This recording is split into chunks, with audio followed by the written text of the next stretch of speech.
3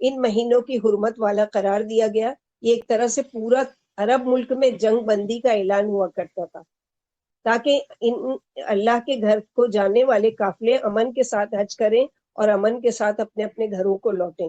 یعنی پہلے کے زمانے میں کیا ہوتا تھا کہ جب حج کے لیے بھی قافلے نکلتے تھے یا کوئی بھی تجارت کے لیے نکلتے تھے تو راستے میں لوٹ لیا جاتا تھا, ڈاکہ زنی ہوتی تھی اور ان لوگوں کی جان کو بھی خطرہ ہوتا تھا. تو اللہ سبحانہ و تعالیٰ نے یہ 4 مہینے جو حرمت والے کے, اس میں قطعی کوئی خون ریزی نہیں ہوگی, کوئی کسی کی جان پر ظلم نہیں کرے گا, کوئی کچھ بھی نہیں کرے گا. تو زمانے جاہلیت میں جبکہ قرآن ابھی نازل بھی نہیں ہوا ہے لیکن وہ لوگ اس چیز کا پاس رکھتے تھے, اس چیز کا لحاظ رکھتے تھے کہ یہ 3 مہینے بالکل بھی نہیں ڈاکہ زنی نہیں کرنا ہے, کسی کو لوٹ مار نہیں کرنا ہے, کسی کا خون نہیں کرنا ہے, کسی پر ظلم نہیں کرنا ہے. اور ایک رجب کا مہینہ, رجب کے مہینے میں عرب لوگ عام طور پر عمرے کے لیے نکلتے تھے. جیسے ہمارے وہاں رمضان میں عمرے کے لیے جانے کو پسندیدہ سمجھا جاتا ہے, ویسے ہی عرب کے وہاں رجب کے مہینے میں عمرے کے لیے نکلتے تھے. جب اسلام آیا, نبی صلی اللہ علیہ وسلم دنیا میں تشریف لائے تو آپ صلی اللہ علیہ وسلم نے ان مہینوں کی حرمت برقرار رکھی اور ان میں جنگ کرنا حرام قرار دیا. پھر ساتھ ہی سورہ توبہ میں فلا تظلموا انفسکم, ان مہینوں میں اپنی جانوں پر, اپنے آپ پر ظلم نہ کرنا ہے. اور ظلم کرنا کیا ہے ان مہینوں میں کہ جیسے کہ ان حرمت والے 4 مہینوں میں نیکیوں کی فضیلت اور اس کا ثواب اللہ سبحانہ و تعالیٰ کے یہاں عام مہینوں سے زیادہ بڑھ جاتا ہے, ویسے ہی ان مہینوں میں گناہ پر بھی اللہ کے یہاں سخت پکڑ کی وعید ہے. کیونکہ ایک انسان جو گناہ کو گناہ نہیں سمجھتا, اس نے دراصل احترام والے مہینے کو, محترم مہینے کو احترام نہیں دیا, رسپیکٹ نہیں دیا, اور اس طرح گناہ پر گناہ کر رہا ہے کہ اس کو سینس ہی نہیں ہے کہ یہ ایسا مہینہ ہے, اللہ کا مہینہ, شہر اللہ جس کو کہا گیا. ایسے مہینے میں اللہ تعالیٰ کی میں نافرمانی کے کام کروں, یا ایسے مہینے میں اللہ تعالیٰ کے یعنی اللہ تعالیٰ کو ناراض کرنے والا کام کروں. تو ان 4 مہینوں میں سے ایک محرم کا مہینہ ہے اور یہ اسلامی کیلنڈر کا پہلا مہینہ ہے. اسلامی کیلنڈر کی ابتدا عمر رضی اللہ عنہ کے دور میں ہوئی. اس کی بنیاد واقع ہجرت پر ہے, جب نبی صلی اللہ علیہ وسلم مکے سے مدینہ تشریف لائے. یعنی آپ صلی اللہ علیہ وسلم ذو الحجہ کی آخر میں نکلے مکے سے, اور جب وہاں پر پہنچے مدینہ تو محرم کا چاند نکل چکا تھا, محرم شروع ہو چکا تھا. تو جب کس طرح سے یہ وجود میں آیا یہ اسلامی کیلنڈر, اس کو دیکھتے ہیں. لیکن آپ صلی اللہ علیہ وسلم کے زمانے میں اس کیلنڈر کا استعمال نہیں ہوا, یعنی آپ صلی اللہ علیہ وسلم کے زمانے میں نہیں شروعات ہوئی, بلکہ حالانکہ بعض لوگ کہتے ہیں کہ آپ صلی اللہ علیہ وسلم نے اس وہ کیا, لیکن کہیں سے بھی صحیح ثبوت نہیں ملتا, سوائے یہ کہ یہ پتہ چلتا ہے کہ نبی صلی اللہ علیہ وسلم کی ہجرت کے 17 سال کے بعد حضرت عمر رضی اللہ عنہ جو خلیفہ بنے, ان کے عہد حکومت میں, جیسے کہ تاریخ کی کتابوں میں آتا ہے کہ حضرت ابو موسیٰ اشعری یمن کے گورنر بنا کر بھیجے گئے تھے. ہم لوگوں نے حدیث پڑھی ہے نا, اسیرا ولا تؤثرا بشرا ولا تنفرا, تو وہی ہے یہ ابو موسیٰ اشعری اور معاذ بن جبل. جب گورنر بنا کر بھیجے گئے تو انہوں نے امیر المومنین کی توجہ دلائی واقعات کو یاد رکھنے کے لیے کہ کوئی تاریخ وغیرہ کا تعین ہونا چاہیے, یعنی کوئی ایسی تاریخ ہمارے وہاں ہونا چاہیے کہ یہ کام ہوا, فلاں مہینے میں وہ کام ہوا, اور یا پھر ہمارا کوئی ایک باقاعدہ کیلنڈر ہونا چاہیے, ہر مہینے کا نام, اور اس طرح سے.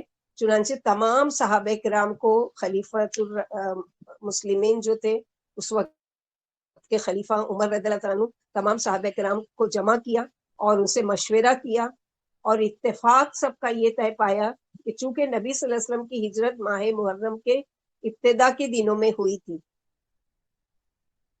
یعنی 13 نبوت ذی الحجہ کے آخری دنوں میں ہجرت کا منصوبہ طے ہوا, اور اس کے بعد محرم کا چاند طلوع ہوا. یہ روایت فتح الباری میں بھی ہے اور صحیح بخاری کی شرح میں اس کا بیان ہے. تو اس طرح سے یہ طے پایا کہ چونکہ نبی صلی اللہ علیہ وسلم محرم میں ہجرت کی شروعات کی تھی آپ نے, اور جب آپ ہجرت کے لیے نکلے تو مدینہ پہنچنے تک کا محرم کا چاند طلوع ہو چکا تھا, لہٰذا اس سے اسلامی کیلنڈر کی شروعات کی جائے کہ پہلا مہینہ جس میں آپ صلی اللہ علیہ وسلم ہجرت کر کے آئے وہ محرم کا مہینہ تھا، اور اس میں ہم کیا کریں گے، اس کو پہلا مہینہ قرار دیں گے۔ ام المومنین عائشہ رضی اللہ تعالیٰ سے روایت ہے کہ زمانے جاہلیت میں قریش عاشورہ کے دن کا روزہ رکھتے، اور خود رسول اللہ صلی اللہ علیہ وسلم نے بھی ہجرت سے پہلے اس دن کا روزہ رکھا۔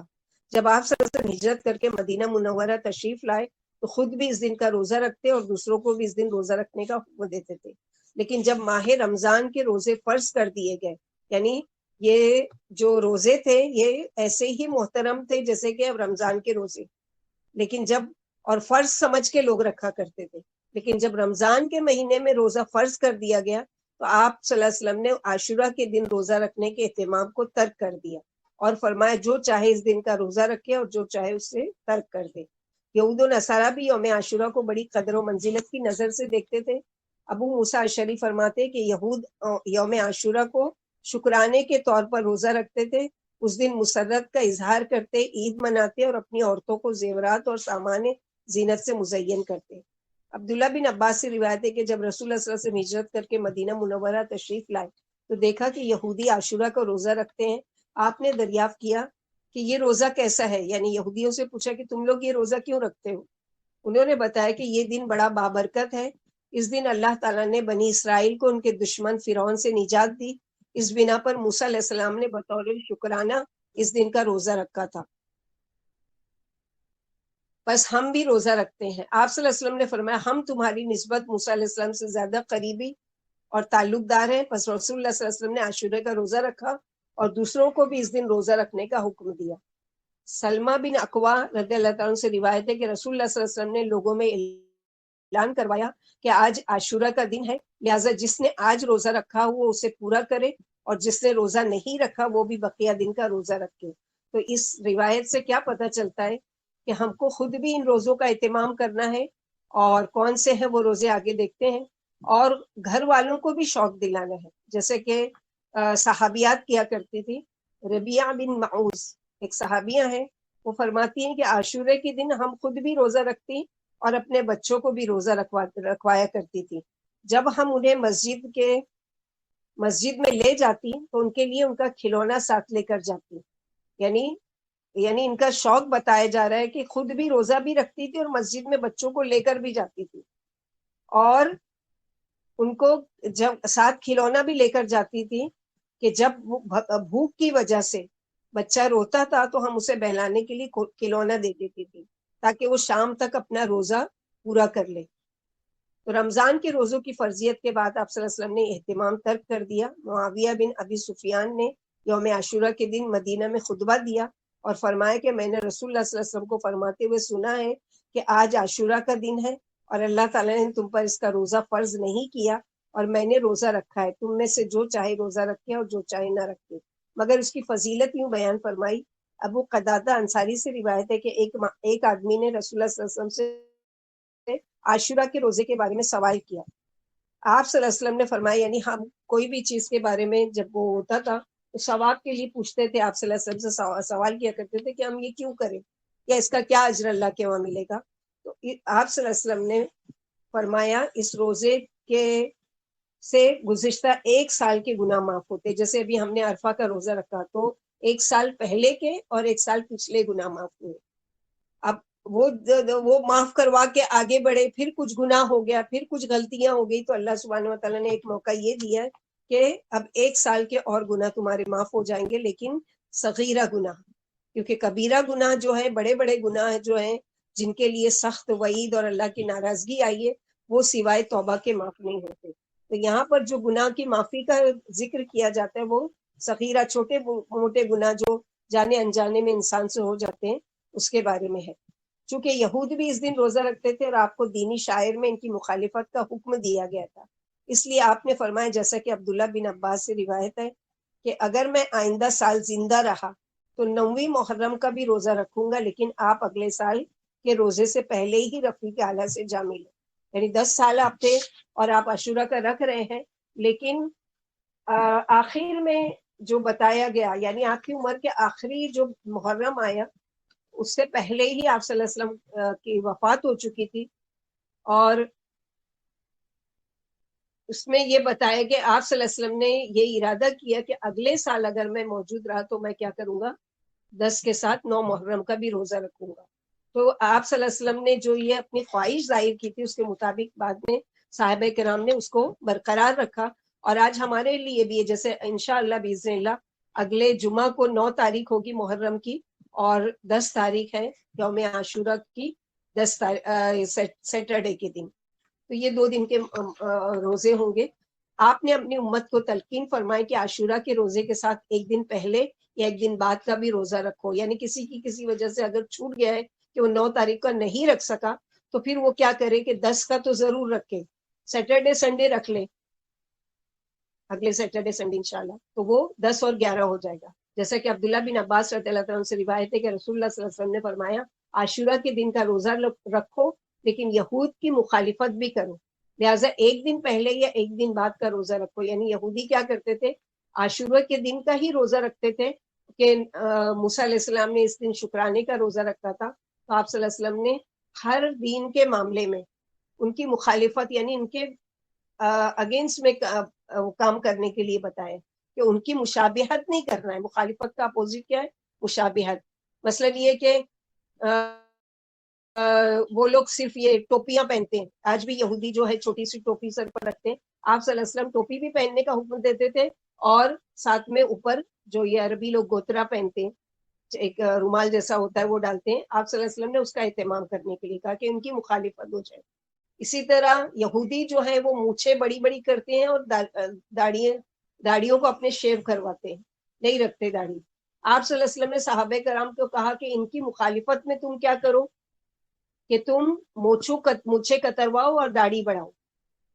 وہ اپنے کپڑوں کو ٹخنے کے نیچے لمبا کر کے پہننا پسند کرتے، تم اپنے کپڑوں کو ٹخنوں سے اوپر رکھو. تو یہ ساری چیزوں میں اسلامی نقطہ نظر سے عاشورہ کے دن کی یہی حقیقت ہے کہ اس دن اظہار تشکر کے لیے روزہ رکھا جائے. اور محرم کے مہینے کی یہ اہمیت ہے کہ پہلی محرم کا چاند ہمیں ہجرت نبوی کی یاد دلاتا ہے. یعنی آسان نہیں تھی نا یہ ہجرت، تو اپنا ملک چھوڑنا، اپنا گھر بار چھوڑنا اور اپنے عزیز رشتہ داروں کو چھوڑ کر وہاں سے نکلنا، یہ بہت بڑی قربانی کی بات تھی اللہ کے نبی صلی اللہ علیہ وسلم کے لیے. کیونکہ تاریخ اسلام کی سارے آنے والی فتح مندیاں اسی ہجرت نبوی میں پوشیدہ ہے. اللہ تعالیٰ نے اس ہجرت نبوی میں اپنی مدد اور اپنے کلمے کی بلندی کی یاد اس وقت دلائی جب ظاہری فتح مندیوں کے آثار شروع ہو چکے تھے. جیسے اللہ سبحانہ و تعالیٰ نے سورۃ توبہ آیت نمبر 40 میں فرمایا ہے اگر تم نبی کی مدد نہ کرو تو اللہ ہی نے ان کی مدد کی اس وقت جب انہیں کافروں نے نکال دیا تھا مکے سے. دو میں سے دوسرا جب کہ وہ غار میں سے تھے، یعنی ابو بکر صدیق اور آپ صلی اللہ علیہ وسلم جب یہ اپنی ساتھی سے کہہ رہے تھے کہ غم نہ کر، اللہ ہمارے ساتھ ہے. بس اللہ تعالیٰ نے اپنی طرف سے ان پر تسکین نازل فرما کر ان لشکروں سے ان کی مدد کی جنہیں تم نے دیکھا بھی نہیں تھا. یعنی فرشتے آ گئے اللہ تعالیٰ کی، اللہ کے رسول صلی اللہ علیہ وسلم کی مدد کے لیے.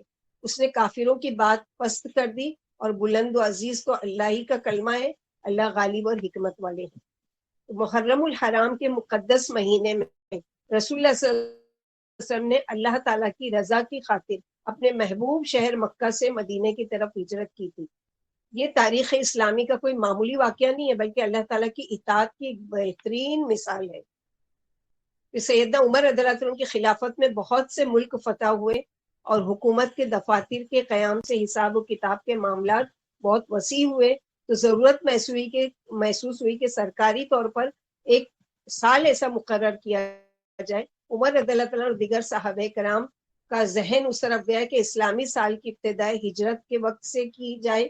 یہ اس اسلامی تربیت کا اثر تھا جس نے صحابہ کرام کو کہ دل و دماغ میں قومی خودداری کی روح پھونکی تھی. انہوں نے ان سن اور تاریخ کو کوئی اہمیت نہیں دی جو زمانے میں یعنی بڑے سمجھے جاتے تھے، اور متمدن اقوام یعنی یہودی، رومی اور ایرانی اقوام میں رائج تھی، بلکہ سب سے الگ اپنی قومی سن کا آغاز فرمایا اور اسلامی حکومت کے حساب و کتاب کے لیے ہجری سن مقرر کیا. کتنے افسوس کی بات ہے کہ آج مسلمان ہجری سن کی بجائے اپنے کاروبار اور معاملات میں عیسوی سن استعمال کرتے ہیں، جبکہ عیسیٰ علیہ السلام کی پیدائش سے منسوب ہے یہ عیسوی سال. لیکن ہم مجبور ہیں چونکہ دنیاوی کیلنڈر کے حساب سے سب جگہ وہی چل رہا ہے، تو اس کے لیے منع تو نہیں کیا گیا، لیکن ایٹ لیسٹ ہم لوگوں کو ہمارے بچوں کو بتانا چاہیے کہ جیسے ان لوگوں کو جنوری سے لے کے دسمبر تک کے فر نام یاد ہیں 12 مہینے کے، ایسے ان ناموں کو یاد کروائیے اپنے بچوں کو. یہ ہماری اسلامی شرف اور اسلامی خودداری کے خلاف ہے. ہمیں اپنے معاملات اسلامی ہجری سن جس کا آغاز محرم سے ہوتا ہے اس کے مطابق کرنا چاہیے. اور یہ اس لیے بھی ضروری تھا کہ دیکھو اگر عدت کا وہ دیکھنا ہے، یا رضاعت کا دیکھنا ہے، یا پھر یہ ہے کہ دودھ پلانے کا اگر دیکھنا ہے، یا پھر طلاق کی عدت دیکھنا ہے، یا بیوہ کی عدت دیکھنا ہے، تو اس کے لیے ضروری ہے کہ وہ اسلامی کیلنڈر کے بارے میں جاننا ضروری ہے کہ مثلا آج محرم کی کتنی تاریخ ہے، اور اس دن سے اگر کسی کے شوہر کی وفات ہوتی تھی یہاں سے اس کی عدت شروع ہوتی ہے. تو یہ سب چیزوں کے لیے ضروری تھا. ہم انگلش کیلنڈر کو نہیں دیکھیں گے ان سارے اسلامی شاعر کو کرنے کے لیے. آج اسلامی مہینوں کے نام تک لوگوں کو معلوم نہیں ہے. اگر کچھ پتا ہے تو وہ یہ کہ جس مہینے میں روزے رکھے جاتے ہیں وہ رمضان ہے، جس میں قربانی کی جاتی ہے وہ ذی الحجہ ہے، جس مہینے میں لوگ ماتم کرتے ہیں وہ محرم ہے. آج ہمارے وہاں یہ محرم کے بارے میں یہ ایک سوچ بن چکی ہے.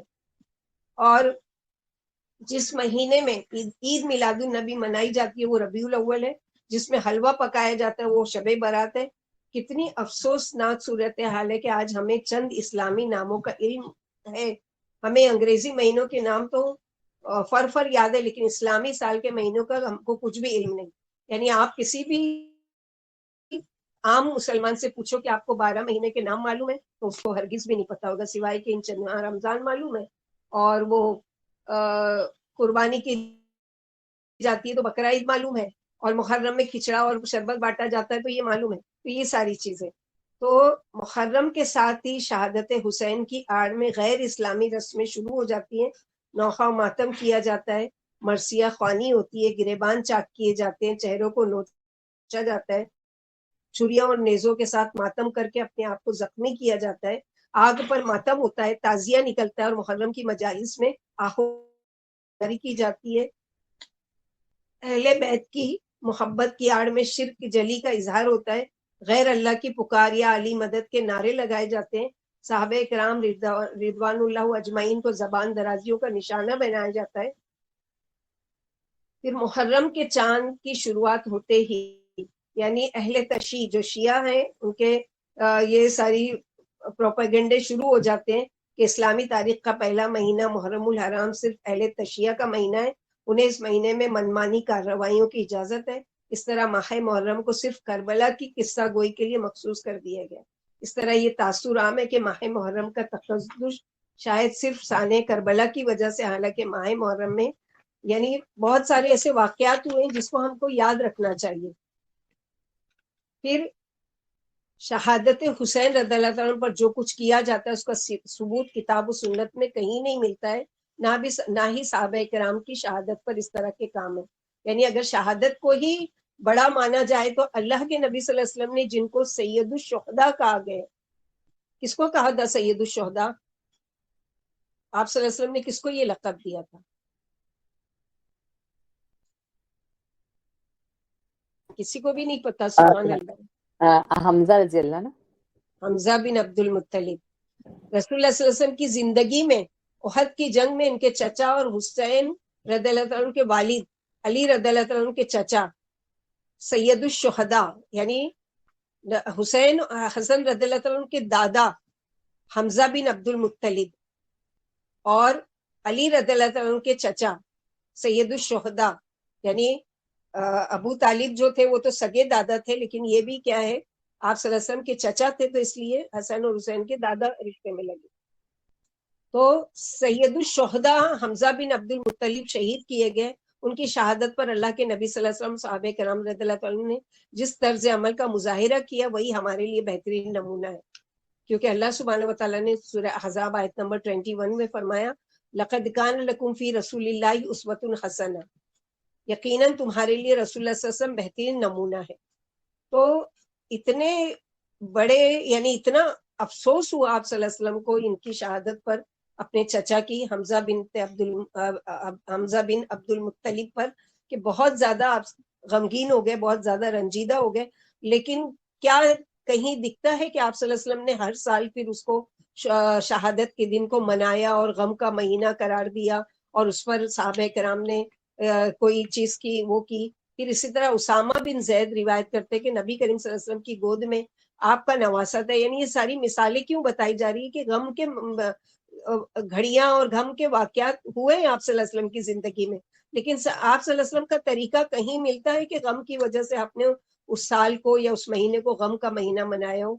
اسامہ بن زید رضی اللہ تعالیٰ عنہ روایت کرتے ہیں کہ نبی کریم صلی اللہ علیہ وسلم کی گود میں آپ کا نواسا تھا جبکہ اس کی جال نکلنے والی تھی، یعنی دوسری بیٹی کے، یہ حسن حسین کے علاوہ دوسری ایک بعض روایت میں آتا ہے کہ وہ یہ تھی نواسی تھی، بعض روایت میں کہ نواسا کی جان نکلتے وقت بے چین اور مضطرب تھے. اس کی یہ حالت ہے کہ رسول اللہ صلی اللہ علیہ وسلم کی آنکھوں سے آنسو جاری ہو گئے، لیکن آپ صلی اللہ علیہ وسلم نے زبان سے کوئی ایسا کلمہ نہیں نکالا جو اللہ کو ناراض کرنے. اسی طرح آپ صلی اللہ علیہ وسلم کے بیٹے انس بن مالک رضی اللہ تعالیٰ روایت کرتے کہ رسول اللہ صلی اللہ علیہ وسلم نے اپنے بیٹے ابراہیم کے پاس آئے اور وہ جان کنی کے عالم میں تھے، یعنی دودھ پیتے بچے تھے ابھی ابراہیم، اور رضا کا عالم آ گیا، یعنی موت کا وقت آ گیا. آپ گود میں لے کر بیٹھے ہیں اور آپ کی آنکھوں سے آنسو جاری ہیں، اور فرمایا بے شک آنکھیں آنسو بہاتی ہیں اور دل غمگین ہے، لیکن ہم زبان سے وہی بات کہیں گے جو ہمارے رب کو راضی کر دے. اے ابراہیم ہم تیری جدائی پر یقیناً غمگین ہیں. عبداللہ بن مسعود رضی اللہ عنہ روایت کرتے کہ رسول اللہ صلی اللہ علیہ وسلم نے فرمایا وہ شخص ہم میں سے نہیں جس نے رخساروں کو پیٹا، گریبان چاک کیا اور جاہلیت کے بول بول کر بین کیا. پھر ابو موسیٰ اشعری فرماتے کہ بے شک رسول اللہ صلی اللہ علیہ وسلم نوحہ کرنے والی، سر منڈوانے والی اور گریبان چاک کرنے والی عورت سے بیزار ہے، یعنی ان پر لعنت بھیجی ہے. ام المومنین ام حبیبہ رضی اللہ عنہا اپنے والد ابو سفیان کی وفات کے 3 دن بعد سوگ ختم کرتے ہوئے فرماتی کہ میں نے رسول اللہ صلی اللہ علیہ وسلم کو منبر پر یہ کہتے ہوئے سنا ہے کہ کسی عورت کو جو اللہ اور آخرت پر ایمان رکھتی ہو، یہ جائز نہیں کہ وہ کسی میت پر 3 دن سے زیادہ سوگ کرے سوائے خاوند کے جس کا سوگ 4 ماہ 10 دن کا ہے. تو بتائیے اتنا مدت دراز سے عشرہ محرم جو ماتم کے لیے مخصوص ہو چکا ہے، کیا اسے کسی طرح بھی دین یعنی قرار دیا جا سکتا ہے؟ یقیناً نہیں. پھر آغاز محرم کے ساتھ ہی حسین رضی اللہ عنہ کے نام کی پانی کی سبیلیں لگ جاتی ہیں، مٹی کے کچھ گھڑے بنائے جاتے ہیں، چاول، حلوہ، کھیر، سیویاں اور ختم شریف دلا کر تقسیم کی جاتی ہے. لوگوں کو روک روک کر نیاز حسین کے نام پر روپے لیے جاتے ہیں. کیا غیر اللہ کے نام کی نظر نیاز حرام نہیں ہے؟ کیونکہ اللہ سبحانہ و تعالیٰ نے تو قرآن میں 4 جگہ فرما دی ہے، سورہ مائدہ آیت نمبر 3 میں، سورہ بقرہ میں اور سورہ انعام میں، اس کے علاوہ سورہ نحل میں، کہ حرمت علیکم المیتۃ والدم ولحم الخنزیر وما احل به لغیر اللہ، کہ تم پر ہر وہ چیز جس پر اللہ کے علاوہ کسی اور کا نام لیا جائے وہ تم پر حرام ہے. پھر نیاز حسین میں پانی کی سبیل لگانے والوں اور چاول کی دیگ پکانے والوں اور کھچڑے کی اس طرح سے حسین رضی اللہ عنہ کو راضی ہو جائیں گے. اگر وہ راضی ہو گئے تو اگر میں یعنی منت بھی مانتے ہیں کہ چونکہ کوئی بے اولاد ہے، اگر وہ ان دنوں میں شربت بانٹے گا حسین کے نام پر یا کھچڑا بانٹے گا تو اس کے یعنی میں بیمار ہوں تو شفا ہو جائے گی، میں بے اولاد ہوں تو مجھے اولاد مل جائے گی. تو یہ سارا عقیدہ اللہ تعالیٰ نے اپنے نبی صلی اللہ علیہ وسلم سے اعلان کروا دیا کہ سورہ یونس آیت نمبر 49 میں قُل لَا أَمْلِكُ لِنَفْسِي ضَرًّا وَلَا نَفْعًا إِلَّا مَا شَاءَ اللَّهُ، کہہ دیجئے میں تو اپنے لیے نفع نقصان کا کچھ بھی اختیار نہیں رکھتا مگر جتنا اللہ تعالیٰ چاہے. اور سورہ جن آیت نمبر 21 میں اللہ تعالیٰ فرماتے ہیں قُلْ إِنِّي لَا أَمْلِكُ لَكُمْ ضَرًّا وَلَا رَشَدًا، کہہ دو کہ میں تمہارے لیے کسی نفع نقصان کا اختیار نہیں رکھتا. پھر حسین رضی اللہ عنہ کیسے مشکل کشا ہو سکتے ہیں، کیسے ان کے نام کی منتیں ماننے کے بعد وہ مرادی پوری ہو سکتی ہیں. سیدنا حسین کے سوگ میں ماہ محرم میں شادی نہیں کی جاتی ہے کہ یہ غم کا مہینہ ہے، حالانکہ یہ غلط رسم ہے جو مسلمانوں سے یہاں سے نکل چکی ہے. رسول اللہ صلی اللہ علیہ وسلم ربیع الاول میں فوت ہوئے تو سیدنا حسن اور بہت سے اصحاب رسول شہید ہوئے. پھر جن مہینوں میں یہ شہید ہوئے ان میں شادیاں بھی یعنی کی جاتی تھی. 10 محرم یعنی عاشورہ کے دن قبروں پر جا کر اگر بتیاں جلائی جاتی ہیں اور قبروں کی مرمت کی جاتی ہے، خاص طور پر عورتوں میں اس بات کا بہت زیادہ رجحان ہے. 10 محرم کو قبرستان میں عورتوں اور مردوں کا میلہ لگتا ہے. خواتین بڑے اہتمام کے ساتھ بن سنور کر قبروں پر مٹی ڈالنے اور اس کی یعنی اس کے لیے جاتی ہیں. اور اس دن ہمارے وہاں ایک اور چیز کی بہت غلط فہمی ہے کہ اگر اس کے شروع میں یعنی یہ مہینہ جو سال کا شروع ہوا ہے محرم کا، اس مہینے میں اگر اپنے اہل و عیال پر فراخ دلی سے خرچ کریں گے تو ساری سال برکت رہے گی. اس مہینے میں اگر نیا کپڑا بنائیں گے تو سارا سال وہ برکت والا رہے گا. یہ ساری چیزیں کہیں بھی صحیح حدیث سے ثابت نہیں ہے. پھر اسی طرح بہت ساری ایسی چیزیں کی جاتی ہے جس کا سب لوگوں کو پتا ہے. اور جیسے کہ اللہ سبحانہ و تعالیٰ نے یعنی یہ ساری چیزیں بتا دی اللہ کے نبی صلی اللہ علیہ وسلم نے اپنی زندگی میں. اب ہم دیکھتے ہیں کہ کچھ ایسے اہم واقعات جو ہوئے ہیں جس کی طرف نہیں ہم لوگوں کو توجہ دلائی جاتی ہے. وہ کیا ہے اور جو کرنے کے کام ہے، کیونکہ ہم کو نہیں بتایا جاتا. اگر روزہ رکھا بھی جاتا ہے 9 اور 10 محرم کا تو امام حسین کے نام پر، تو ایسے روزے کا کوئی ثواب بھی نہیں ملے گا اور بھوکا پیاسا رہنے کی، کیونکہ وہ اللہ کے لیے نہیں کیا گیا نا. روزہ کیا ہے؟ ایک مستقل عبادت ہے. اور وہ عبادت کس کے لیے ہونا چاہیے؟ خالص اللہ تعالیٰ کے لیے. اللہ کے نبی صلی اللہ علیہ وسلم نے کوئی ایسا روزہ یا کوئی ایسی نماز نہیں بتائی ہے کہ جو بتا دی کہ میرے لیے یہ کر دو، اس دن کا روزہ میرے لیے رکھ لو، یا اس دن کی نماز میرے لیے پڑھ لو، یا اس دن کا روزہ اس دن کا صدقہ میرے لیے کر لو. نہیں، اللہ کے لیے ہمیشہ آپ صلی اللہ علیہ وسلم نے ترغیب دلائی ہے کوئی بھی خیر کا کام کرو خالص اللہ سبحانہ و تعالیٰ کی رضا کے لیے. ہاں، طریقہ میرا ہونا چاہیے یعنی محمد صلی اللہ علیہ وسلم کا. تو وقت اللہ کی وہ بیش بہا نعمت ہے جو اپنے مخصوص انداز اور مقررہ رفتار کے ساتھ گزرتی چلی جا رہی ہے. یعنی کتنے سال محرم کے ہماری زندگی میں آئے اور چلے گئے. ہر آنے والا سال گزشتہ سال کو کیا کر دیتا ہے؟ یعنی ابھی 1 مہینہ پہلے جو ہم نے قربانی کی، اب وہ ہماری زندگی میں کیا ہو گیا؟ پاسٹ بن گیا، ماضی بن گیا. وہ مہینہ جو ذی الحجہ کا مہینہ تھا قربانی کا، تو سال اللہ کے حکم کے مطابق آتے اور گزرتے رہیں گے، مگر اس وقت کو انسان نے کس طرح اور کن حالات میں گزارا وہ باقی رہ جائے گا. یعنی یہ چیز ہمارے لیے باقی ہے. سال تو گزر گیا، مہینہ بھی گزر گیا، دن بھی گزر گیا. جیسے آج کا دن ہے، آج سیٹرڈے ہے سمجھو، اگر آج 22 جولائی ہے اگر ہم اس کے دیکھیں گے، اور اسلامی کیلنڈر کی شروعات تو سمجھو 20 تاریخ کو پہلی تاریخ تھی، تو آج 3 تاریخ ہے محرم کی. اب یہ جو کل 4 تاریخ آئے گی نا، تو یہ کیا کر دے گا؟ محرم کی 3 تاریخ کو پاسٹ بنا دے گا. وہ دن گزر جائے گا، لیکن اس دن میں دن بھر ہم نے کون سے خیر کے کام کیے اور کون سے گناہ کے کام کیے وہ باقی رہ جائے گا. چنانچہ آنے والا محرم ہمیں پیغام دے رہا ہے کہ اپنی زندگی کو مفید با مقصد صحیح کاموں میں استعمال کیا جائے اور اچھے اعمال کے ذریعے ان گھڑیوں کو اپنے حق میں حجت بنایا جائے، تاکہ کل آنے والے وقت میں کامیابی نصیب ہو اور انسان مایوسی اور محرومی سے بچے. اور کل آنے والا دن کون سا ہے؟ آخرت کا دن. کیونکہ دنیا کا کل کا دن ہم کو نہیں پتا ہے کہ ہماری زندگی میں آئے گا یا نہیں آئے گا، اس کی کوئی گارنٹی نہیں دے سکتا. لیکن کل جو آخرت کا ہے وہ تو ہر ایک کی زندگی میں آنا ہے. کافر ہے، مشرک ہے، یہودی ہے، نصارہ ہے، ایمان والا ہے اور اللہ کی نافرمانی کر، ہر ایک کی زندگی میں وہ دن آنے والا ہے. تو اس دن کے لیے کیا تیاری کی ہے؟ اللہ سبحانہ و تعالیٰ نے سورہ حشر میں فرمایا، یا ایھا الذین آمنوا اتقوا اللہ ولتنظر نفس ما قدمت لغد. اے لوگوں جو ایمان لائے ہو، اللہ سے ڈرو، اللہ کا تقوی اختیار کرو، اور ہر شخص کو، ہر نفس کو یہ دیکھنا ہے کہ کل کے دن کے لیے اس نے کیا تیاری کی ہے. کل کا دن مثلا نہیں ہے کہ کل میں کیا پکاؤں گی، کل میں کہاں جاؤں گی، کل میں کہاں سے پیسہ آنے والا ہے، کل یہ میرا یہ پلاننگ ہے اور یہ کام ہے. تو وہ کل نہیں ہے، بلکہ آخرت کے لیے قرآن میں فرمایا گیا وَلْتَنْظُرْ نَفْسٌ مَا قَدَّمَتْ لِغَدٍ، کہ تمہارے قدموں نے، تمہارے اعمال نے کل کے لیے یعنی اس دن کے لیے کیا تیاری کی. جنید بغدادی نے فرمایا، تم ہر لمحہ یہ دیکھتے رہو کہ اللہ سے تم کتنے قریب ہوئے. یعنی ہر روز اپنا محاسبہ کرو کہ تم نے کوئی ایسا کام کیا ہے آج جس سے تم اللہ کے قریب ہوئے، اور شیطان سے کتنے دور ہوئے. تم جنت سے کتنے قریب ہوئے اور دوزخ سے کتنے دور ہوئے، یہ اپنا محاسبہ تم خود کرو. کون کہہ رہے ہیں؟ جنید بغدادی. سال نو کا آغاز ایک نئے عزم اور جذبے سے کیا جائے اور اس کے لیے ذہنی اور عملی طور پر تیاری کی جائے. مثلاً اللہ تعالیٰ کے ساتھ اپنے تعلق کو مضبوط کرنا ہے.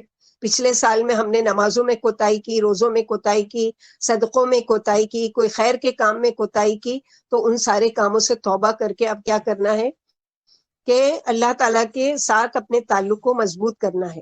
پھر عبادات کو شوق اور رغبت سے ادا کرنے کی کوشش کرنا ہے. نماز کو، روزے کو ایک بوجھ سمجھ کر نہیں کرنا ہے. اتنے سارے تو ہیں، وہ تو نہیں روزہ رکھ رہے ہیں، میں کیوں رکھوں؟ تو میں روزہ رکھ رہی ہوں اپنے لیے. آپ روزہ رکھیں گے اپنے لیے. آپ صلی اللہ علیہ وسلم نے روزہ رکھا تھا اپنے لیے. صحابہ کرام نے روزہ رکھا یا نماز پڑھی یا کوئی بھی خیر کا کام کیا اپنے لیے. تو ہم کو اللہ تعالیٰ کی عبادات کوئی بھی ہو، چاہے معمولی سا کام ہو، وہ بھی کیا ہے؟ شوق اور رغبت سے ادا کرنے کی کوشش کرنا چاہیے. پھر والدین کی خدمت اور رشتہ داروں کے حقوق کی ادائیگی میں بہتری لانا ہے. یعنی اس سے پہلے ہم نافرمانی کر چکے ماں باپ کی اور ان کا دل دکھایا، تکلیف پہنچائی، جو بھی ہے اب ان کے حق میں فوت ہو چکے ہیں تو دعا کریں، دنیا میں ہے تو ان کی یعنی خدمت کر کے اور ان کا دل جیتے ہیں اور ان کے حق میں دعا کریں. اور اسی طرح رشتہ داروں سے اگر ناراضگیاں ہیں تو وہ زبانی معافی تلافی نہیں، کہ جو بھی ہمارے وہاں کیا ہے کانسیپٹ بنا دیا گیا ہے، جو بھی کہا سنا ہے معاف کر دینا. اوپر ہی زبانی وہ ہے لیکن دل سے معاف نہیں کرتے یا اس چیز کو بھول نہیں جاتے، بلکہ دل سے وہ کرنا ہے. اور اس کے بعد معافی مانگنے کے بعد اور آپ کی ملاقات کے بعد پھر تعلق ختم ہو گیا، پھر آپ جوڑنے کی کوشش کریں. پھر اسی طرح کیا ہے کہ اہل خانہ اور بچوں کی تربیت کی طرف توجہ دینا ہے. بچوں کو دنیاوی تعلیم کے ساتھ ساتھ اسلامی تعلیم، دین کی تعلیم بھی دینا بہت ضروری ہے. صرف قرآن بچپن میں پڑھا کر ختم کرا دینا ضروری نہیں ہے، بلکہ 7 سال کی بچی اور بچہ ہو گیا تو اس کو نماز کی تلقین شروع کر دیں، اور 10 سال کا ہو گیا تو نہیں پڑھتی اور نہیں پڑھتا ہے تو اس کو مار کر پڑھایا جائے گا. یہ اپنے اہل خانہ کی طرف توجہ دینا ہے. پھر نفع مند علم حاصل کرنے اور ذاتی اصلاح کی منصوبہ بندی کرنا، یعنی کوئی ایسا علم، جیسے ہم دعا کرتے ہیں نا اللہم انی اسألک علما نافعا. اب علما نافعا کیا ہے؟ ہر وہ علم، چاہے وہ دنیاوی ہو چاہے وہ اخروی ہو، وہ سارا علم نافع کب ہوگا؟ جب وہ اللہ تعالیٰ کی رضا و خوشنودی کے لیے حاصل کیا جائے. مثلا یہ کہ اگر ہم اپنے بچے کو ایک اچھا ڈاکٹر، ایک اچھا انجینئر یا ایک اچھا کوئی بھی پوسٹ پر پڑھا لکھا کر اس کو ایک اچھی ڈگری دلا رہے ہیں، تو یہ نیت ہو کہ انشاءاللہ کل کو یہ اچھا کمانے والا بن جائے گا، اللہ کی راہ میں صدقہ کرے گا زیادہ سے زیادہ، اللہ تعالیٰ کی اور فرما برداری کرے گا. تو یہ ساری چیزوں کے لیے تو وہ بھی علم کیا ہو گیا؟ نفع بخش علم ہو گیا. اسی طرح نفع بخش علم سیکھنا ہے، قرآن کو سیکھنا ہے صحیح ترجمے کے ساتھ، تجوید کے ساتھ، اور صحیح اس کے یعنی اس میں غور و تدبر کرنا ہے اور اس پر غور و فکر اور اس پر عمل کرنے کی کوشش کرنا ہے. پھر معاشرے کے پسماندہ طبقات کی فلاح و بہبود کے لیے کوشش کرنا ہے، یعنی خالی اپنی خوشی اور اپنے لیے نہیں کہ کبھی چلتے پھرتے کوئی مسکین غریب مل گیا، 1 روپیہ 2 روپیہ 10 روپیہ دے دیے اور بس کافی ہو گیا. نہیں، اپنے دل میں درد محسوس کرنا ہے. مثلا کوئی ایسے ایریے میں آپ ہیں جہاں پر باڑھ آئی ہوئی ہے، جہاں پر سیلاب آیا ہوا ہے، جہاں پر لوگوں کے گھر پورے ٹوٹ گئے ہیں، وہ کرنی ہے تو اپنا کچھ نہ کچھ حصہ اس میں ڈالنا ہے کسی بھی طریقے سے، اور اپنے قریب سے شروعات کرنا ہے. میرے قریبی رشتہ داروں میں سے تو کوئی ایسا نہیں ہے کہ جس کو میری مدد کی ضرورت، پہلے وہاں سے شروعات کرنا ہے. پھر ہم یہ دیکھتے ہیں کہ محرم کے مہینے میں کچھ اہم تاریخی واقعات بیان ہوئے ہیں، لیکن اس کو ہمارے وہاں بیان نہیں کیا جاتا. جیسے ہمارے بچپن میں ہم دیکھا کرتے تھے، اور بہت سے لوگ متفق ہوں گے میرے ساتھ، کہ بچپن میں کیا ہوتا تھا کہ یہ 10 دن کی امام حسین کے نام کی محفل لگتی تھی، اور ہم لوگ تو چھوٹے تھے، ہم بھی جاتے تھے بچپن میں اس کی لالچ میں کہ کیک بھی بٹتا تھا اور دھان کٹائی ملتی تھی اور یہ ہوتا تھا.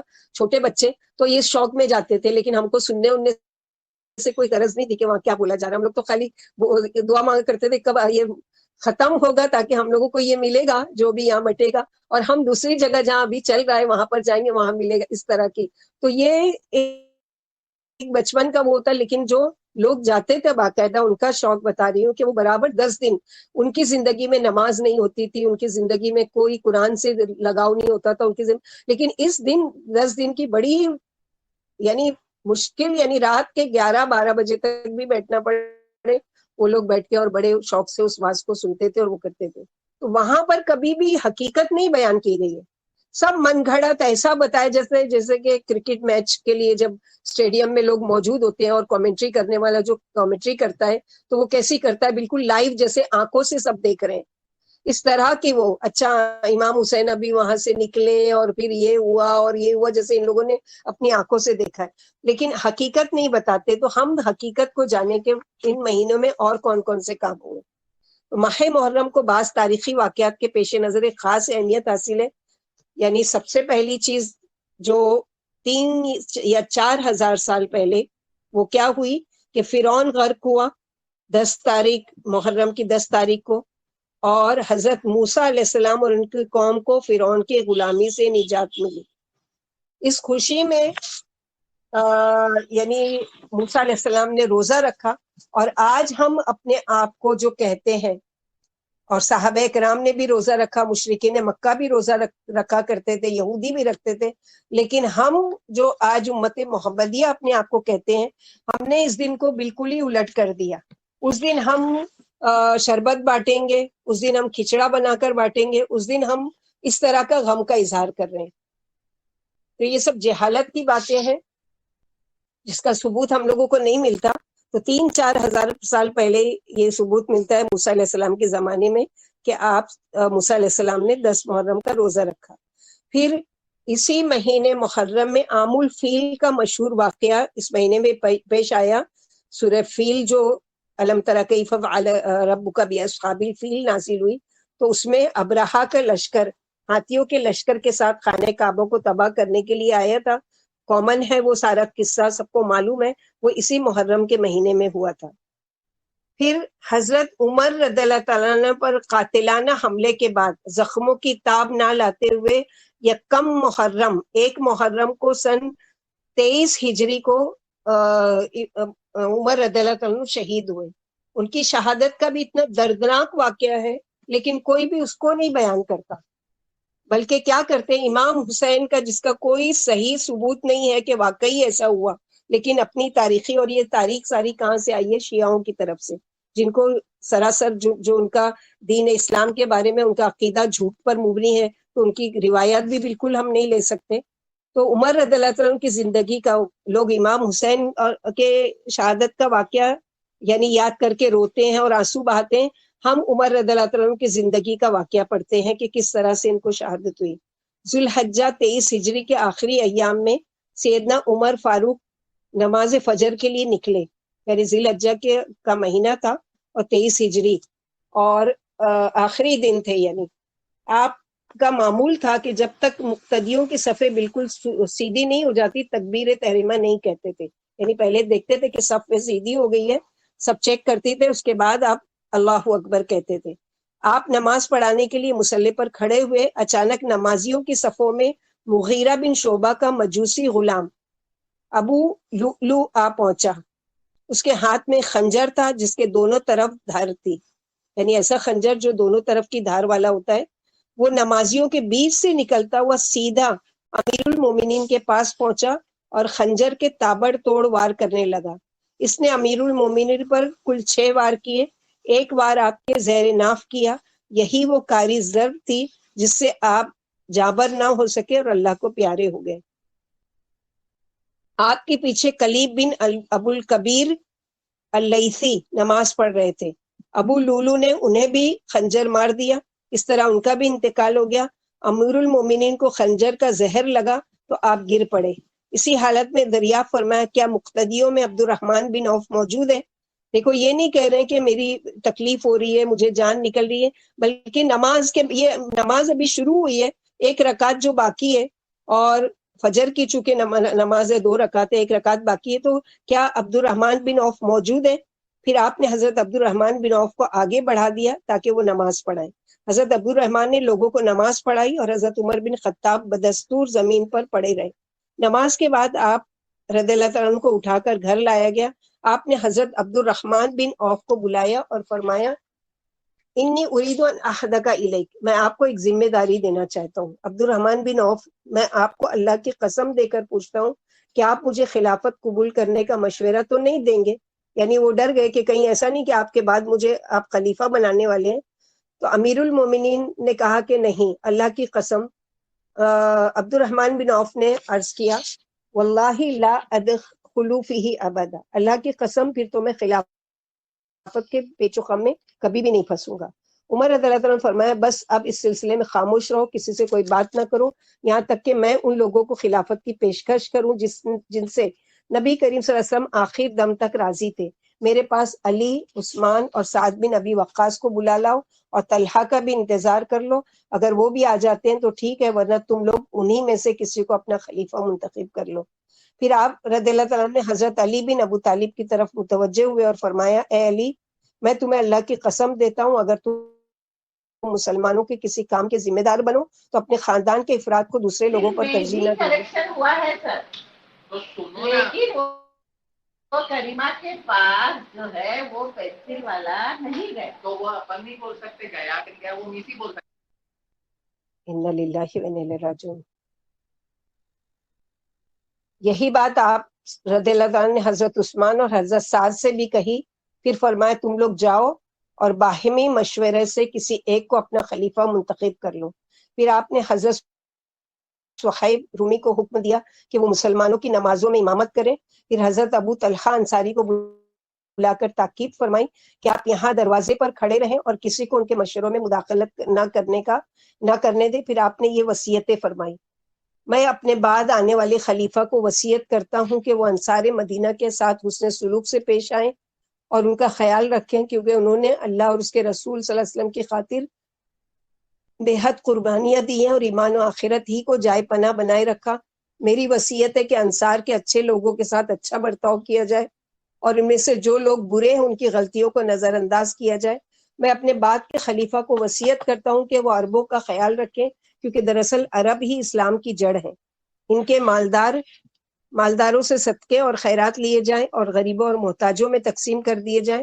میں اپنے بعد ہونے والے خلیفہ کو وصیت کرتا ہوں کہ وہ اہل کتاب یعنی یہود و نصارہ کو جو عہد و پیمان دے اسے پورا کرے، یعنی یہی رسول اللہ صلی اللہ علیہ وسلم کی تعلیم ہے۔ اے اللہ آپ گواہ رہیے، میں نے اپنی حد تک آپ کا پیغام پہنچا دیا۔ ان ارشادات کے بعد حضرت عمر بن خطاب نے اپنے بیٹے عبداللہ سے فرمایا یا عبداللہ بن عمر اخرج فانظر من قتلنی، عبداللہ بن عمر جا کر دیکھو کہ میرا قاتل کون ہے۔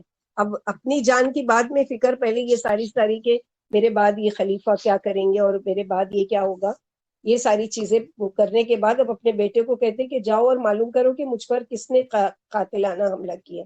عبداللہ بن عمر نے عرض کیا اے امیر المومنین، آپ کا قاتل حضرت مغیرہ بن شعبہ کا نصرانی غلام، یعنی وہ جو کرسچن تھا اس وقت نصرانی تھا، ابو لولو نے آپ پر حملہ کیا ہے۔ حضرت عمر بن خطاب نے یہ سن کر ٹھنڈا سانس بھرا اور فرمایا الحمدللہ الذی لم یجعل میتنی بیدی رجل سجد للہ سجدۃ واحدہ، تمام تعریف اللہ ہی کے لیے جس نے میری موت کسی ایسے آدمی کے ذریعے واقع نہیں ہونے دی جس نے اللہ کے لیے ایک بھی سجدہ کیا ہو، یعنی اللہ کا شکر ادا کر رہے ہیں کہ کسی مومن نے مجھے قتل نہیں کیا بلکہ کسی یعنی اہل کتاب میں سے یعنی نصارہ میں سے قتل کیا اس نے۔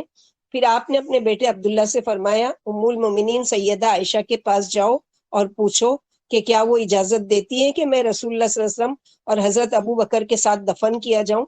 جب عبداللہ بن عمر ام المومنین کے پاس اجازت لینے کے لیے پہنچے تو وہ زار و قطار رو رہی تھی۔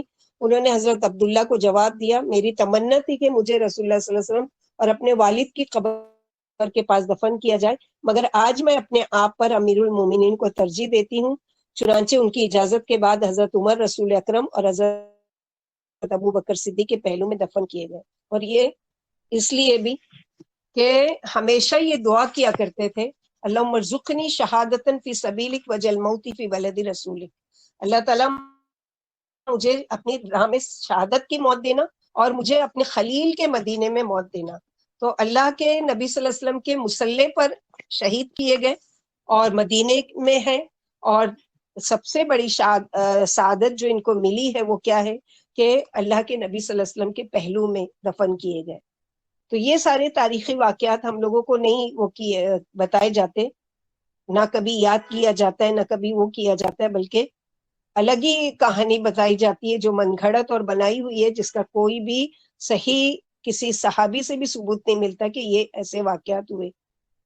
پھر حضرت حسین اپنے خاندان کے بہت سے افراد کے ہمراہ 10 محرم الحرام سن 61 ہجری کو میدان کربلا میں شہید ہوئے.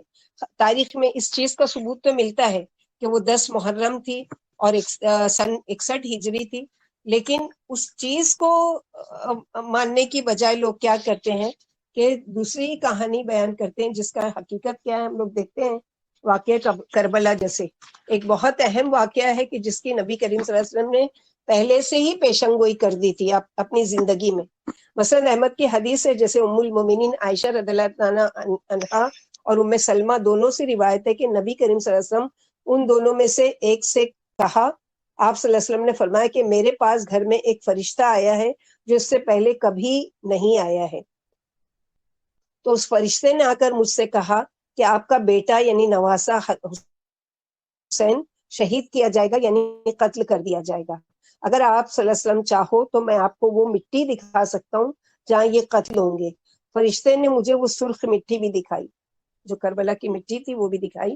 یہ حدیث جسے علامہ البانی نے صحیح میں اس کو حسن قرار دیا ہے. دین کے دشمنوں نے، صحابہ اجمعین کے دشمنوں نے حقیقتوں کو پلٹنے میں اور سچائی کو چھپا کر کچھ کا کچھ بنا کر اس واقعے کو پیش کیا ہے جن کا حقیقت سے کوئی تعلق نہیں. یعنی امام حسین کی شہادت کا جو ہے یہ تو طے ہے تاریخ میں کہ ہاں 10 محرم کا دن تھا جس دن آپ کو کربلا میں شہید کیا گیا، لیکن جو تاریخ وہ لوگ بتاتے ہیں وہ ساری چیزیں کیا ہے کہ جو مومن تھے ان کو دشمن بنا دیا گیا.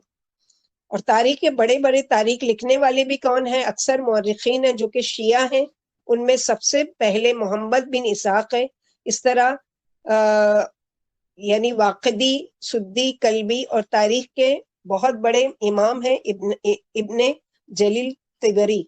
یہ سبھی شیعوں نے علماء اور تاریخ لکھنے والے، اور ہر سال ہم دیکھتے ہیں کہ ہر سال محرم کی پہلی تاریخ سے 10 تاریخ انہی واقعات کو ایسے بیان کیا جاتا ہے جیسے بیان کرنے والا خود میدان کربلا میں موجود ہو. اور لاک ڈاؤن تھا تو یہ ساری چیزیں بند ہو گئی تھی، اب بھی ہوتا ہے ان محلوں میں، اللہ علم، پتہ نہیں.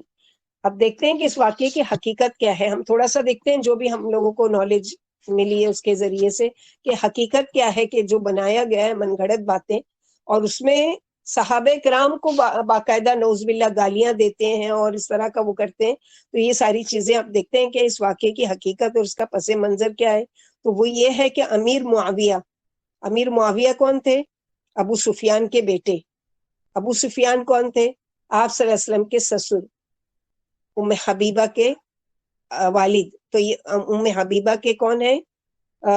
امیر معاویہ بھائی ہیں، جو کاتب وحی بھی ہیں. یعنی آپ صلی اللہ علیہ وسلم پر جب وحی نازل ہوتی تھی قرآن کی تو آپ صلی اللہ علیہ وسلم کے پاس کوئی نہ کوئی 5 یا 6 صحابہ کرام تھے جو کاتب وحی کے نام سے مشہور تھے. وہ فوراً آپ صلی اللہ علیہ وسلم لکھوا دیا کرتے تھے تاکہ میں کوئی چیز بھول نہ جاؤں یا کوئی چیز مجھ سے رہ نہیں جائے. تو وہ فوراً وہاں موجود ہوتے تھے اور وہ کسی چمڑے پر، کسی ہڈی پر جانور کی، یا کسی کوئی اور چیز ایسی، وہ مٹی کی سیل ہوتی تھی یا جو بھی ہوتی تھی اس پر لکھ لیا کرتے تھے. تو یہ کاتب وحی میں سے ہیں امیر معاویہ، جو خلافت راشدہ کے بعد مسلمانوں کے پہلے بادشاہ بنے، اور جن کے بعد آپ صلی اللہ علیہ وسلم نے پہلے سے ہی پیشن گوئی کی تھی کہ خلافت راشدہ ختم ہونے کے بعد تقریباً 40 ہجری میں یہ بادشاہ بنے. یعنی علی رضی اللہ عنہ تک کا خلافت تھی اور اس کے بعد بادشاہت آئی تو وہ کون بنے؟ امیر معاویہ سن 40 ہجری میں.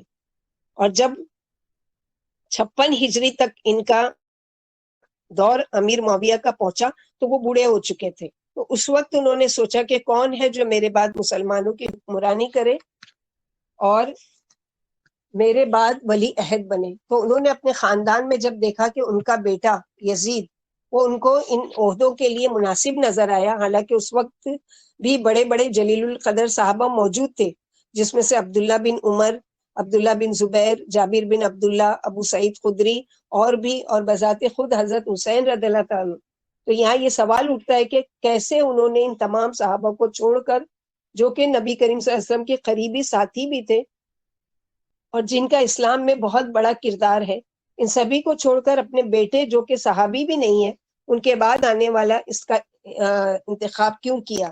یعنی یزید جو ہے نبی صلی اللہ علیہ وسلم کے زمانے میں موجود نہیں تھے، لیکن امیر معاویہ موجود تھے. اس کے بارے میں لوگوں کی الگ الگ رائے ہے. بعض مورخین کا کہنا ہے کہ صرف اور صرف اپنی قرابت داری کی بنا پر، بیٹا ہونے کی وجہ سے، اور بعض لوگوں کا کہنا تھا کہ یزید وہ شرابی کبابی تھا اور رس سرور کا رسیہ تھا. لیکن حقیقت کیا اس کے بارے میں دیکھتے ہیں. یعنی یہ مشہور کیا جاتا ہے کہ نعوذ باللہ جو یزید تھا، اب ایک صحابی ہے جو امیر معاویہ، جو کاتب وحی ہے، ان کا بیٹا کیسے یہ ساری چیزیں کر سکتا ہے جو بیان کیا جاتا ہے باقاعدہ ان دنوں میں. تاریخ دانوں میں ایک بہت بڑا نام ہے ابن الخلدون، جن کی تاریخ کی کتاب کا نام مقدمہ تاریخ کے نام سے مشہور ہے. وہ اپنی اس کتاب میں لکھتے ہیں کہ امامت و خلافت کا معنی اصل میں امت کی اصلاح، نگرانی اور ان کی حفاظت ہے. چنانچہ لوگوں کا جو امام ہوتا ہے، تمام رعایا کی ذمہ داری اس پر ہوتی ہے، اور اپنے مرنے کے بعد بھی وہ کسی ایسے امام یا خلیفہ یا ولی عہد کا انتظام کرتا ہے جو اس ذمہ داریوں کو بحسن خوبی نبھائے اور لوگ بھی اس پر بھی مطمئن ہو. اور یہ شرعن جائز بھی ہے، جیسے کہ ابو بکر صدیق نے، جن کی خلافت کا اور صرف 2 سال رہا، یعنی 2 سال صرف خلیفہ رہے ابو بکر، اور موت کے وقت جب دیکھا کہ عمر رضی اللہ تعالیٰ ان کے بعد اس خلافت کے اہل ہیں تو ان کو خلیفہ بنایا. تو عمر رضی اللہ تعالیٰ کے واقعے میں ہم نے دیکھا کہ کس طرح سے ان کو خلیفہ بنایا گیا. چنانچہ ابن خلدون لکھتے ہیں امیر معاویہ نے اپنے بیٹے یزید کو ولی عہد بنانے کی وجہ کیا تھی کہ اس وقت امت کو ایسے شخص کی ضرورت تھی جس کے پیچھے اسے قوم اور قبیلے کی ایک بہت بڑی سپورٹ، بہت بڑی حمایت، طاقتور گروہ ہو اس کے ساتھ، جس کی وجہ سے وہ صحیح معنوں میں حکومت کو کنٹرول کر سکے. اور پھر یہ بھی لکھتے ہیں کہ امیر معاویہ کی ملکیت کے ختم ہونے تک، یعنی 56 ہجری سے 60 ہجری تک مسلمانوں میں وہ تبدیلیاں آ چکی تھی جو کہ خلافت راشدہ کے زمانے میں نہیں ملی تھی. یعنی بہت ساری یہ ارتداد کا، بہت سے لوگ مسلمان جو تھے وہ مرتد ہونے لگے تھے اور یہ ساری چیزیں ٹوٹنے لگی تھی. جیسے کہ خصوصاً ابو بکر صدیق، عمر فاروق کے زمانے میں مسلمانوں کی طبیعت پر جو دین غالب تھا اور ان کی پسند اور ناپسند کا معیار صرف اور صرف اللہ کی رضا و خوشنودی تھی، تو امیر معاویہ کی مملکت کے دور تک یہ چیز تقریباً بدل چکی تھی. اور اس وقت کسی ایسے شخص کی ضرورت تھی جو اپنی قومی حمیت کی بنیاد پر اپنی قوم کے سہارے کھڑا ہو سکے. تو ابن خلدون کہتے ہیں کہ اس وقت جو امیر معاویہ نے دیکھا کہ دینی لحاظ سے لوگوں کے اندر جو کمزوری آ چکی ہے، تو ایسے میں ایسا کوئی حکمران ہونا چاہیے جس کے ساتھ اس کی قوم بھی ساتھ دے. چنانچہ امیر معاویہ نے اپنی زندگی میں ہی یزید کے لیے بیعت لوگوں سے لے لی تھی. تو جتنے بھی صحابہ کرام اس وقت موجود تھے، ان لوگوں نے نہ تو امیر معاویہ کی زندگی میں اپنا، اور نہ زندگی میں اور نہ ان کی موت کے بعد یزید کے بیعت کے لیے تیار ہوئے. انہی میں امام حسین بھی تھے، یعنی یہ بھی تیار نہیں ہوئے بیعت لینے کے لیے. عبد الرحمن ابن ابی بکر بھی موجود تھے، انہوں نے بھی یزید کی بیعت نہیں کی. بعد میں ان کا انتقال ہو گیا اور امیر معاویہ نے اپنے بیٹے یزید کو پہلے سے ہی تنبیہ کر دی تھی کہ تمہاری اگر کوئی مخالفت کریں گے تو وہ یہ 3 لوگ ہوں گے. یعنی بتا دیے تھے کہ یہ 3 لوگ ضرور تمہاری مخالفت کریں گے. نمبر 1 حسین رضی اللہ تعالیٰ عنہ، نمبر 2 عبداللہ بن عمر رضی اللہ تعالیٰ عنہ، نمبر 3 عبداللہ بن زبیر. تو جہاں تک عبداللہ بن عمر کا معاملہ ہے، وہ عبادت گزار اور امن پسند آدمی ہے. امید ہے کہ اگر وہ تمہاری بیعت نہ کریں تو تمہارے خلاف کوئی محاذ آرائی بھی نہیں کریں گے، اس لیے ان سے تم کو پریشان ہونے کی ضرورت نہیں ہے. جہاں تک حسین ابن علی رضی اللہ تعالیٰ عنہ ہے، امیر معاویہ نے ان کے بارے میں کہا کہ کوفہ کے لوگ ان کو نہیں چھوڑیں گے، کیونکہ والد علی کے آخری ایام کوفہ میں گزرے، بلکہ انہوں نے مسلمانوں کا دارالحکومت کوفہ ہی کو بنا دیا تھا. یہ الگ ان کی تاریخ ہے. تو کوفہ کے ساتھ ان کا ایک خاندانی تعلق ہے، تو کوفہ کے لوگ لازماً ان کو ابھاریں گے، تمہارے خلاف یعنی بڑھاوا دیں گے. لیکن امیر معاویہ ان کو تسلی دیتے کہ جس طرح کوفہ کے لوگوں نے جس طرح ان کے باپ علی رضی اللہ عنہ کو چھوڑا تھا، ایسے ہی ان کو بھی چھوڑ دیں گے. کیونکہ کوفہ والوں کے بارے میں مشہور ہے کہ کوفی لا یوفی، یعنی کوفی کبھی بھی وفادار نہیں ہو سکتے. لیکن تم حسین بن علی کا احترام کرنا ہوگا جو ان کا مرتبہ اور مقام ہے اور رسول اللہ صلی اللہ علیہ وسلم کے نواسے ہیں، اس لحاظ سے ان کی عزت و احترام کرنے کی ضرورت ہے، ان کے خلاف کوئی محاذ آرائی نہیں کرنا۔ اور جہاں تک عبداللہ بن زبیر ہے، ان کے بارے میں امیر معاویہ نے یزید کو تنبیہ کی تھی کہ یہ وہ شخص ہے کہ جو سر عام محاذ آرائی کرنے والا ہے، تو ان کے مقابلے میں تم کو اپنا انتظام کرنا ہوگا۔ اس طرح سے یہ ساری چیزوں کے بارے میں بتایا۔ تو یہ شخصیات جنہوں نے یزید کے ساتھ بیعت نہیں کی، اس کی وجہ کیا تھی کہ ہمارے یہاں جو من گھڑت قصے سنائے جاتے ہیں، اس میں سب سے بڑی چیز جو ذکر کی جاتی ہے کہ یزید فاسق و فاجر آدمی تھا اور جانوروں کا شکاری بھی تھا، تو ہم کیسے ایسے شخص کی بیعت کریں۔ لیکن حقیقت کیا ہے کہ وہ دیکھتے ہیں کہ علامہ ابن یسیر جو بہت بڑے مورخین میں سے ہیں، وہ لکھتے ہیں جب یزید خلیفہ بنتا ہے تو اس نے مدینے کا جو اس وقت امیر تھا اس کو حکم دیا کہ ان 3 لوگوں سے بیعت لی جائے، ابن عمر سے، ابن زبیر سے اور امام حسین، ان تینوں سے بیعت لی جائے، کیونکہ یہ خود تو دمشق میں تھا۔ تو وہاں کے خلیفہ کو یہ کہتا ہے کہ تم ان 2 لوگوں سے بیعت لو۔ تو جب ان سے بیعت لینے کا معاملہ آیا تو ابو بکر کے بیٹے عبد الرحمن بن ابو بکر کو ولی عہد بنائے جانے کی خبر ملی تھی۔ اس وقت انہوں نے سختی سے اس چیز کو رد کر دیا تھا اور کہا تھا یہ کسی یعنی قرابت داری سے قیصر روم کے بادشاہ، ان کا یہ انداز ہے کہ خاندان کے اندر ہی بادشاہ، تو اس کا بیٹا، پھر اس کا بیٹا، تو خاندان کے اندر ہی بادشاہ چلتی تھی۔ تو عبد الرحمن بن ابی بکر نے اس سے انکار کیا کہ یہ جو طریقہ ہے روم والوں کا کہ بادشاہ مثلا ہے، اس کا بیٹا ہے وہ اگلا بادشاہ بنے گا، اس کا بیٹا اگلا بادشاہ بنے گا، تو اس چیز کے میں خلاف ہوں۔ تو عبد الرحمن بن ابی بکر نے اس سے انکار کیا کہ یہ اسلامی طریقہ نہیں ہے۔ یزید کی کوئی برائی نہیں کی، اور ابن ابو بکر کا ایک اعتراض یہ بھی تھا کہ جب صحابہ کرام اور اللہ کے رسول کے نواسے موجود ہیں تو ان کے ہوتے ہوئے کیسے یزید کے کو یہ خلافت کا منصب دیا جا رہا ہے۔ یہاں ہم دیکھتے کہ یزید کون تھا۔ یعنی یزید کے بارے میں ابن تیمیہ فرماتے منہاج السنہ میں کہ یزید کے بارے میں لوگوں کے 3 گروہ ہیں۔ نمبر 1 وہ گروہ جو یزید کو صحابی کہتے ہیں بلکہ خلفائے راشدین میں سے قرار دیتے ہیں۔ دوسرا گروہ وہ ہے جو اس کو کافر و مرتد، بدتینت اور منافق اور فاسق و فاجر کہتا ہے۔ بلکہ یزید نے جو بھی جنگیں لڑی ہیں، چاہے وہ کربلا ہو، چاہے وہ مدینہ کے لوگوں سے اس نے انتقام لیا ہے، بدر کی جنگ کا، کہ بدر کی جنگ میں جو قریش کے بڑے بڑے سردار مارے گئے تھے ان کا اس نے انتقام لیا، ایسا کہا جاتا ہے۔ تیسرا گروہ وہ ہے جو یزید کو ایک مسلمان حکمران سمجھتے ہیں کہ خلافت اسلامیہ کا خلیفہ تھا، نہ وہ صحابی تھے اور نہ کافر منافق۔ یہ ابن تیمیہ کے الفاظ ہیں کہ یہ وہ الفاظ ہیں کہ جو قیامت کے دن کسی کو اللہ کے سامنے شرمندگی کا شکار نہ ہونے دیں گے۔ اگر ناحق کسی پر بہتان لگائے گئے تو جواب دینا ہوگا۔ یعنی اگر اپنی من گھڑت باتیں جو بیان کی جاتی ہے، ظاہر ہے کہ بہتان ماننا ہے، اور بہتان کی سزا کیا ہے؟ قیامت کے دن اللہ سبحانہ و تعالیٰ کے وہاں بڑی سخت سزا ہے اس کے لیے۔ ابن کثیر رحمۃ اللہ علیہ اپنی کتاب البدایہ و نہایہ میں لکھتے ہیں کہ معاویہ رضی اللہ تعالیٰ کا انتقال ہوتا ہے تو یزید اس وقت حلق کے قریب ایک جگہ پر تھے، تو اپنے والد کی موت کے بعد دمشق پہنچتا ہے اور اپنے باپ کی قبر پر جا کر نماز جنازہ پڑھی۔ اس کے بعد دمشق میں جا کر لوگوں کو خطبہ دیتے ہیں کہ میرے والد معاویہ اللہ کے بندوں میں سے ایک بندے تھے، اللہ تعالیٰ ان کو اپنی نعمتوں سے نوازے۔ پھر اللہ تعالیٰ نے ان کو اپنے پاس بلا لیا، وہ اپنے بعد والوں سے بہتر اور اپنے پہلوں سے کمتر تھے۔ تو انصاف کی بات کہی کہ وہ صحابی تھے، اور ان سے پہلے جو بڑے بڑے صحابہ کرام گزرے وہ ان سے کمتر تھے، مگر بعد میں تابعین جو آئے ان سے وہ بہتر تھے۔ یہ وہ انصاف کی بات تھی جو عام لوگوں کے سامنے علی اعلان اپنے باپ کے بارے میں کہہ رہے تھے۔ پھر کہا کہ اللہ تعالیٰ کہ ہاں میں ان کے بارے میں کہوں گا کہ ان کی غلطیاں یا گناہ ہو تو اللہ ان کو معاف کرے، اور اگر وہ گرفت کرے تو وہ اللہ تعالیٰ کا عدل و انصاف ہے۔ تو یزید کی خلافت شروع ہوتی ہے 60 ہجری میں، تو انہوں نے مدینہ کے امیر سے جو کہا تھا کہ ان تینوں سے بیعت لینا اور نرمی کا معاملہ کرنا، اب مدینے کے امیر نے ابن عمر سے تو کچھ نہیں کہا، لیکن عبداللہ بن زبیر اور حسین بن علی کو بلا بھیجا کہ تم آ کر بیعت کرو۔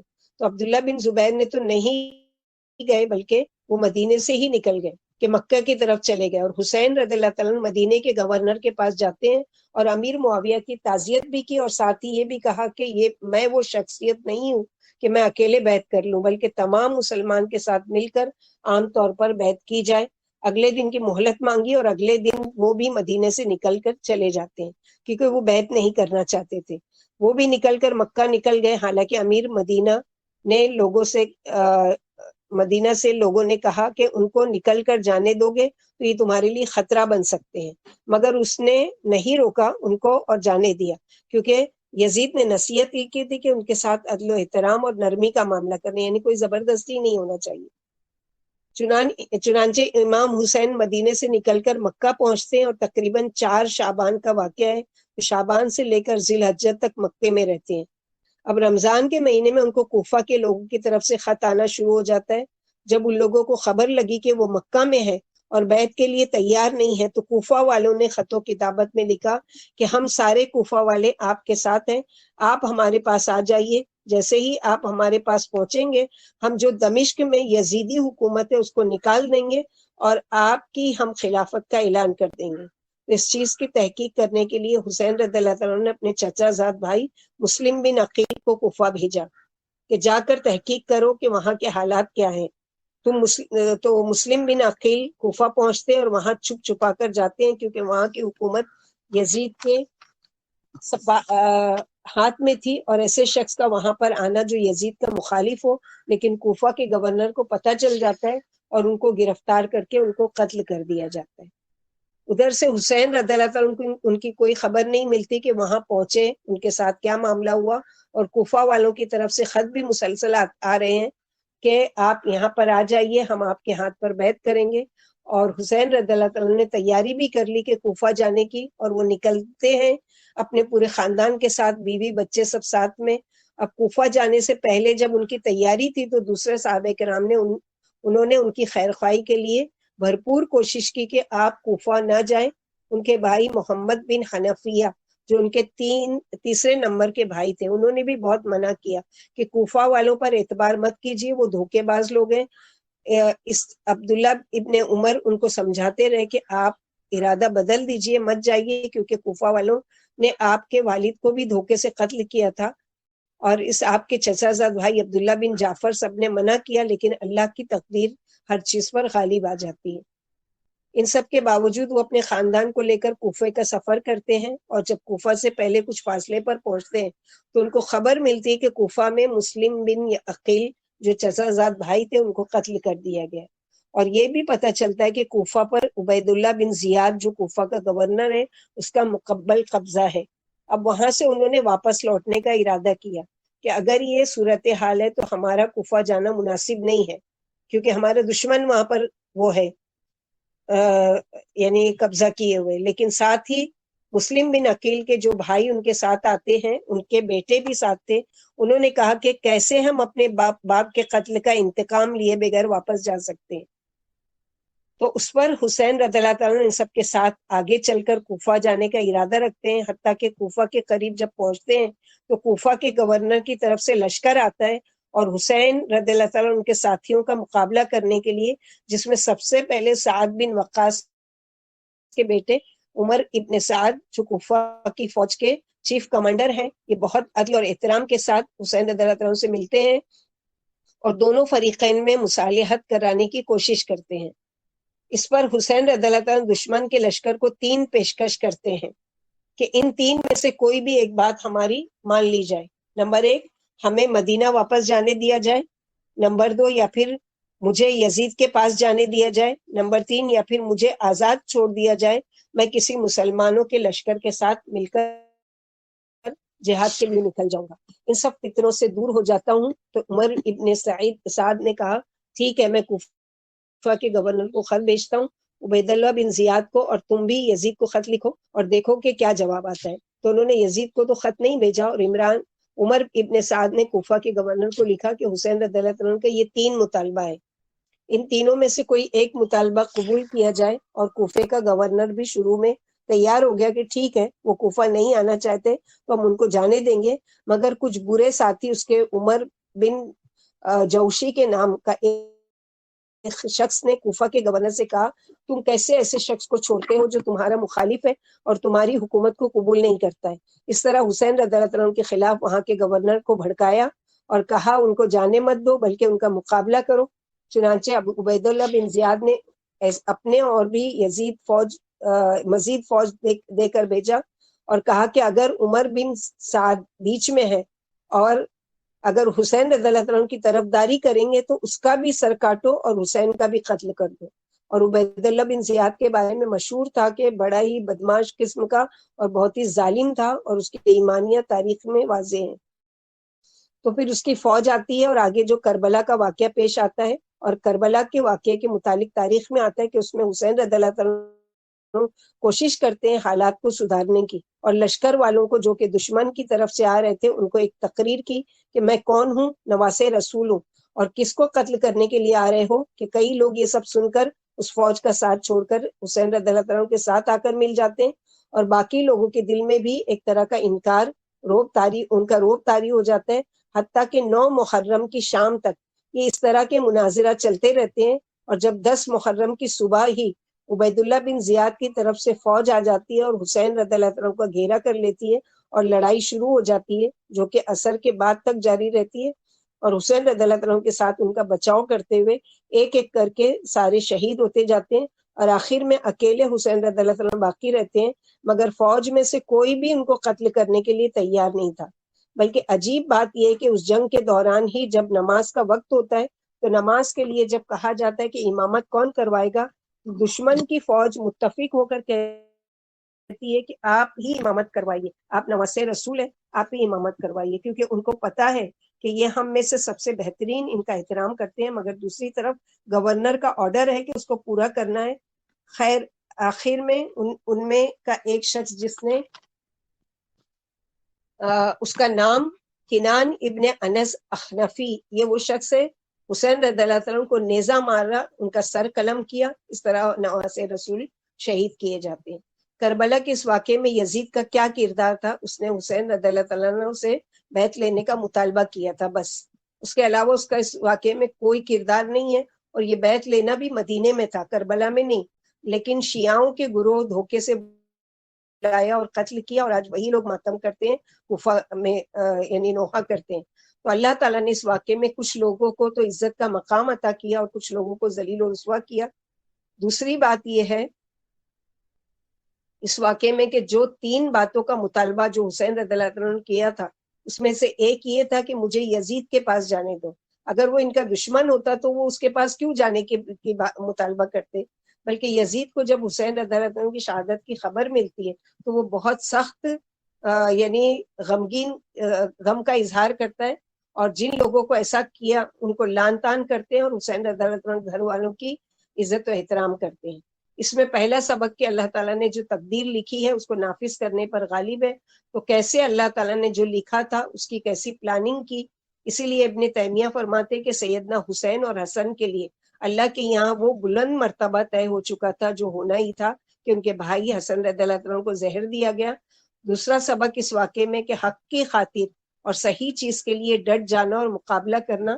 اور تیسری چیز اس واقعے سے ہم کو یہ ملتی ہے کہ غلط بات کے مقابلے میں فوج کے لوگوں نے معلوم تھا کہ گورنر غلط ہے، ظالم ہے اور اللہ کی نافرمانی کا حکم دے رہا ہے، اس کے باوجود گورنر کے حکم کو مان کر نواسے رسول کو قتل کیا گیا۔ تاریخ میں آتا ہے کہ حسین بن علی 10 محرم کے دن اپنے پیارے نانا کی سکھائی ہوئی سنت کے مطابق روزے سے تھے۔ دونوں بھائی جنت کے نوجوانوں کے سردار ہوں گے، تو وہ تو روزے سے تھے، تو ہمارے لیے کیا ہے کہ روزہ رکھنا ہے، لیکن اس لیے نہیں کہ امام حسین روزے سے تھے۔ اتفاق سے وہ 10 محرم تھا، لیکن اس سے پہلے ہی اللہ کے نبی صلی اللہ علیہ وسلم نے اس دن کی حرمت بتا دی کہ 10 محرم کا روزہ ہمیں کیوں رکھنا ہے، کہ یہودیوں کی مخالفت کرنا ہے، اور چونکہ موسیٰ علیہ السلام نے شکرانے کے طور پر روزہ رکھا تو ہم اس لیے رکھیں گے، اور اس لیے بھی یاد کیا جائے گا کہ یہ اسلامک کیلنڈر کا پہلا مہینہ ہے۔ اس میں کرنے کا کام کیا ہے کہ اپنے آپ سے عہد کرنا ہے کہ اللہ تعالیٰ سے دعا کے ساتھ کہ اللہ تعالیٰ پچھلے سالوں میں جو ہم نے کوتاہی کی، کمی کی، جو آپ کی ناراضگی کے کام کیے، جو بھی ایسے گناہ کے کام کیے جس کی وجہ سے آپ کے غضب کے مستحق ہوئے، اللہ تعالیٰ سے اس چیز کے بارے میں یعنی دعا کرنا ہے کہ اللہ تعالیٰ آئندہ جو سال ہماری زندگی میں آ رہا ہے اس سے اللہ تعالیٰ ہم لوگوں کو اس چیز سے بچائے۔ اور روزہ رکھنے کا کام کیا ہے کہ روزہ رکھنا ہے، اس میں زبان اور عمل دونوں سے ہر ایسے کام سے بچنا ہے جو دوسرے کی اذیت اور تکلیف کا باعث بنے یا جس سے کسی کی دل آزاری ہو. صحابہ کرام جیسی بے مثال شخصیات کے لیے کوئی نازیبہ کلمات ادا نہیں کرنا ہے جن سے ان کی بے ادبی اور توہین ہو. کوئی رنجش اور ناچاکی ہو بھی تو وہ ختم کر دینا اور صلح کا دامن پیغام قول و عمل کے ذریعے عام کرنا ہے. اللہ سبحانہ و تعالیٰ سے دعا ہے کہ ہم سب کو صراط مستقیم پر اللہ تعالیٰ چلنے کی توفیق عطا فرمائے. تو یہ مختصر طور پر جو واقعہ بیان کیا گیا جس سے حقیقت پتہ چلی ہوگی کہ جو یزید کو دشمن اور امیر معاویہ کو دشمن بنایا جاتا ہے اور یہ ساری چیزیں، تو اصل حقیقت کیا ہے کہ یہ ساری شیعوں کی چال تھی کہ دھوکے سے کہ ہم آپ کے ہاتھ پر بیعت کر لیں گے اور آپ کو اپنا امیر چن لیں گے، اور دھوکے سے بلایا اور وہاں پر خود فوج بھیج کر ان کو قتل کروایا گیا اور اس طرح سے. اور سب سے بڑی چیز ہے کہ قدر اللہ وما شاء فعل، وہ ہوا جو اللہ سبحانہ و تعالیٰ نے نبی صلی اللہ علیہ وسلم کے ذریعے پیشن گوئی کی تھی کہ میرا یہ بیٹا جو ہے وہ دو قوموں کے بیچ میں صلح کراتے ہوئے یعنی وہ کیا جائے گا، شہید کیا جائے گا. تو وہ چیز تو ہونا تھی، لیکن جو واقعہ اصل ہے اس کے بارے میں ہم لوگوں کو جاننا ہے تاکہ ہمارے دل میں کسی کے لیے بھی کوئی غلط فہمی یا کوئی کینہ یا بغض یا وہ نہیں ہو کہ یہ چیزیں وہ ہے. ہمارے لیے کرنے کا کام کیا ہے کہ یعنی اگر ان دنوں میں کوئی ہمارے لیے تحفے کے طور پر شربت بھیجتا ہے، کھچڑا بھیجتے ہیں یا کوئی بھی چیزیں ایسی بھیجتے ہیں تو ان کو قرآن کی آیت کوٹ کر کے بتائیں.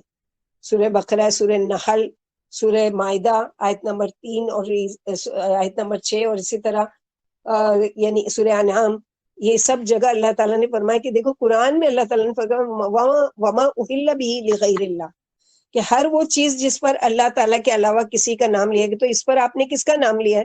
ظاہر ہے بتائیں گے ہی نہیں، بولیں گے اللہ کا.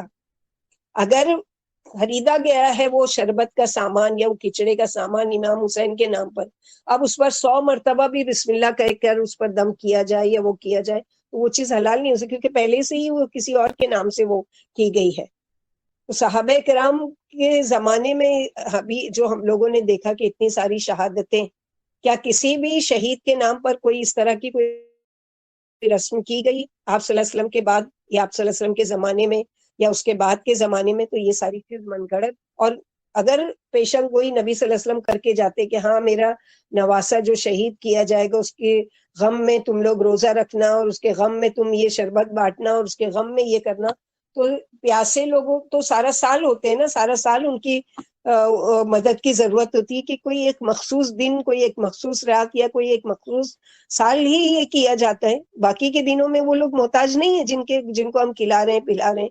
تو اگر ان دنوں میں کرنا بھی ہے صدقات کے کام تو اس نیت سے کرنا ہے کہ یہ سال کا پہلا آغاز ہو رہا ہے اور اللہ سبحانہ و تعالیٰ کے اس کا حرمت والا مہینہ ہے، لہٰذا اس میں زیادہ سے زیادہ میں نیکی کے خیر کے کام کروں. ہمارے جو چھٹے ہوئے روزے ہیں رمضان کے قضا روزے وہ رکھ سکتے ہیں ان حرمت والے مہینوں میں، اور نہیں کر سکتے تو کم از کم 9-10 کا محرم کا روزہ ضرور رکھنا ہے.